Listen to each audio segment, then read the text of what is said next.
شروع کرتا ہوں اللہ کے نام سے جو بڑا مہربان اور نہایت رحم کرنے والا ہے۔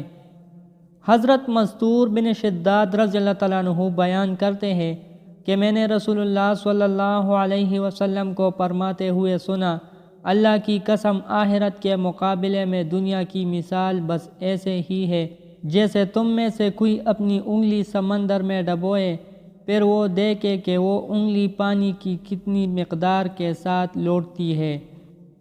حضرت جابر رضی اللہ تعالیٰ عنہ سے روایت ہے کہ رسول اللہ صلی اللہ علیہ وسلم بکری کے ایک چھوٹے کانوں والے مردار بچے کے پاس سے گزرے تو آپ صلی اللہ علیہ وسلم نے فرمایا، تم میں سے کون اسے 1 درہم میں لینا پسند کرے گا؟ صحابہ رضی اللہ تعالیٰ عنہ نے عرض کیا، ہم تو اسے کسی معمولی چیز کے بدلے میں لینا بھی پسند نہیں کرتے۔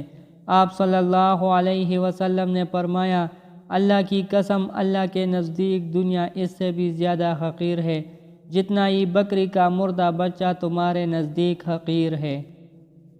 حضرت ابو ہریرہ رضی اللہ تعالیٰ عنہ بیان کرتے ہیں کہ رسول اللہ صلی اللہ علیہ وسلم نے فرمایا، دنیا مومن کے لیے قیدخانہ جبکہ کافر کے لیے جنت ہے۔ حضرت ابن عباس رضی اللہ تعالیٰ عنہ بیان کرتے ہیں کہ رسول اللہ صلی اللہ علیہ وسلم نے فرمایا، 2 نعمتیں ایسی ہیں جن کے بارے میں بہت سے لوگ خسارے میں ہیں، صحت اور فراغت۔ دوستو، اللہ تعالی ہمیں ان احادیث مبارکہ پر عمل کرنے کی توفیق دے۔